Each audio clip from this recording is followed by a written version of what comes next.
চোখ খানা করো বন্ধ, বাতাসের ঠান্ডা গন্ধ বয়ে বেড়ায় ঘরের বাহিরে।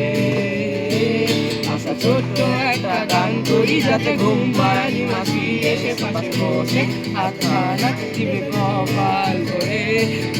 এই আছি আমি পাশে, হাতখানা করে আছি এসে কোলেতে আমার মাথা তোমার। অন্ধকার রাত্রি চুপ থাকবো নাকি দরার জেগে আছে তারা হয়তো অপেক্ষায় তোমার আগে রেখে কাছে বসে অপেক্ষা করি কবে হবে কাল বলবে সকাল। ঘুম বলে দে তাই সারা কপালে যাতে ঘুম আসে সব মিষ্টি